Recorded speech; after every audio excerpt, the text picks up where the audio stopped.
Nah, untuk teman-teman Wahabi, bagaimana kalau terjadi seperti ini?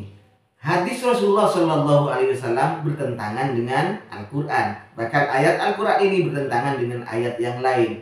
Ente mau kembali terhadap Al-Quran dan Sunnah hanya melalui terjemahan tanpa melalui ulama, karena ulama bisa saja salah.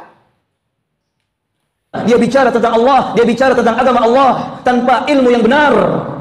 Siap-siap untuk mendapatkan dosa yang dosanya lebih berat dan lebih parah daripada dosa kesyirikan dan kekufuran. Antum kalau ditanya, ada tidak dosa yang lebih berat daripada dosa kesyirikan? Ada tidak dosa yang lebih berat, lebih parah daripada dosa kekufuran? Jawab dengan tegas, ada. Apa itu? Al-qawlu 'ala Allahi bila ilmin. Seseorang berbicara atas nama Allah, atas nama agama Allah tanpa ilmu yang benar. Dalilnya antum baca surat Al-A'raf ayat 33. Al-A'raf ayat 33.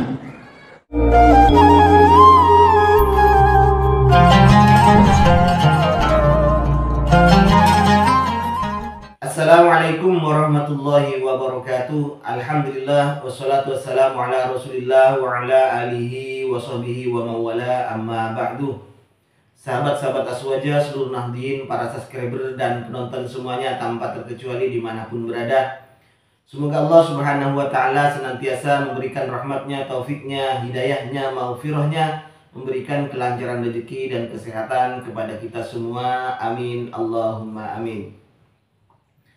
Nah, untuk teman-teman Wahabi yang mengatakan bahwa ulama itu tidak maksum, jadi kita harus kembali terhadap Al-Quran dan Sunnah. Jadi orang lain dianggap tidak kembali terhadap Al-Quran dan Sunnah kalau masih mengikuti pendapatnya ulama. Padahal ulama siapa ya yang mau menyelisihi Al-Quran dan Sunnah itu? Mereka, para ulama itu beristimbat hukum dari Al-Quran dan Sunnah, memutuskan sebuah hukum. Itu dasarnya. Bukan langsung kita orang awam masih pakai terjemahan, langsung kembali terhadap Al-Quran dan Sunnah memutuskan hukum. Parah kalau seperti ini, rusak dunia. Contohnya ini. Nah, sekarang gimana teman-teman Wahabi ini? Rasulullah menjelaskan bahwa dosa yang paling besar itu adalah syirik. Bahkan Al-Quran juga menjelaskan Allah akan mengampuni dosa selain syirik. Bagaimana jika antara hadis Nabi atau ayat Al-Quran bertabrakan dengan Al-Quran lain? Ustadz yang di awal saya upload itu menjelaskan, apakah ada dosa yang lebih besar dari syirik? Maka jangan ragu katakan ada, yaitu berbicara tentang Allah subhanahu wa ta'ala bi ghairi ilmin, tanpa ilmu. Dasarnya surat Al-A'raf ayat 33. Ternyata di surat Al-A'raf ayat 33 itu adalah tingkatan. Pertama ini kemudian syirik terhadap Allah, kemudian al-qaul 'ala Allah bi ghairi ilmin, berbicara tentang Allah subhanahu wa ta'ala bi ghairi ilmin, tanpa ilmu. Ente tahu tafsirannya itu. Al-qaul berbicara tentang Allah subhanahu wa ta'ala bi ghairi ilmin itu adalah maksudnya bicaranya itu yang menyebabkan terhadap kesyirikan, itu maksudnya. Jadi berbicara tentang Allah, menerangkan tentang Allah subhanahu wa ta'ala bi ghairi ilmin, ini dosanya lebih besar daripada syirik. Sebenarnya bukan begitu maksudnya. Apa? Orang yang berbicara tentang Allah subhanahu wa ta'ala yang bi ghairi ilmin, tanpa dia didasari oleh ilmu, ini dosa, termasuk dosa besar yang jatuh terhadap kesyirikan. Misalnya mengatakan Allah subhanahu wa ta'ala itu ada dua. Misalnya mengatakan Allah subhanahu wa ta'ala itu punya anak. Ini tafsiran Ibnu Katsir. Kemudian pendapat-pendapat ulama sendiri bagaimana? Pendapat ulama Saudi Arabia bagaimana? Pendapatnya Syekh Wahabi sendiri bagaimana tentang itu? Tetap porsi pertama, ranking pertama, dosa yang paling besar itu adalah syirik terhadap Allah subhanahu wa ta'ala. Kemudian jika ada dosa yang statusnya sejajar sama dengan syirik, atau bahkan katanya lebih besar daripada syirik, yaitu berbicara tentang Allah subhanahu wa ta'ala tanpa ilmu, ini maksudnya bukan semua afrodnya, tetapi hanya jenisnya. Ingat, jadi perkataan satu bukan semuanya, tapi jenisnya, bukan afrodnya. Sama dengan kullu itu. Bukan semuanya, bukan semua afrodnya, tapi jenis. Ada jenis dari al-qaul bighairi ilmin, berbicara tentang Allah Subhanahu wa taala bighairi ilmin. Ada satu jenis, ada beberapa jenis yang dosanya itu bisa menyebabkan kesyirikan. Begitu maksudnya. Bukan semua afrodnya. Kalau kita lihat sepintas maka akan terjadi pertentangan kalau demikian.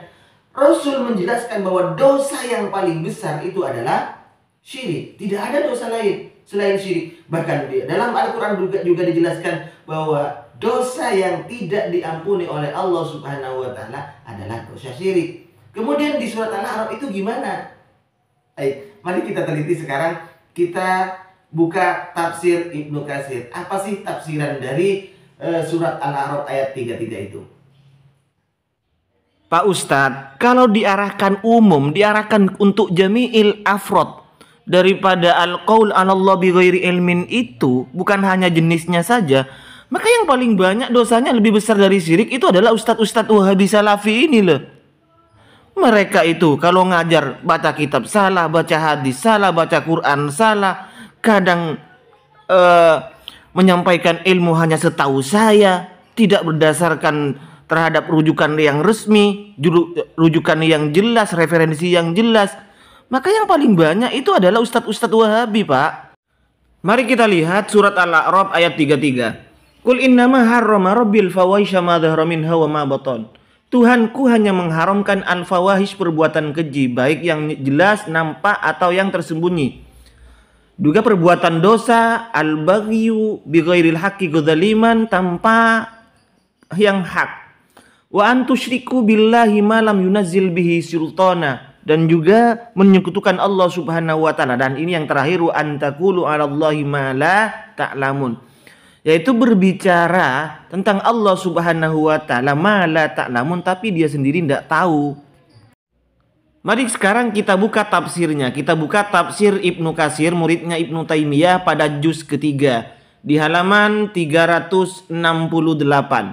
Langsung itu, wa antaqulu 'alallahi ma la ta'lamun. Apa yang dimaksud?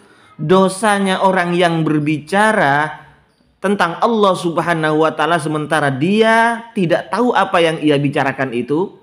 Tanpa ilmu, maksudnya berbicara tentang Allah Subhanahu wa taala tanpa ilmu, minal iftira'i wal kadzib, yaitu seperti mengada-ngada atau berdusta dengan mendakwa min dakwa anna lahu waladan wa nahwi dzalika, yaitu ada orang yang mendakwa bahwa Allah Subhanahu wa taala mempunyai anak dan lain-lain sebagainya, mimma la ilma lakum bi, yang kamu sendiri tidak tahu. Sok membahas Allah Subhanahu wa taala, Allah punya anak, Allah dua, dan hal-hal yang tidak pantas, yang muhal bagi Allah Subhanahu wa taala.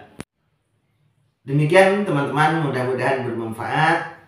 Wa akhirul minni, assalamualaikum warahmatullahi wabarakatuh.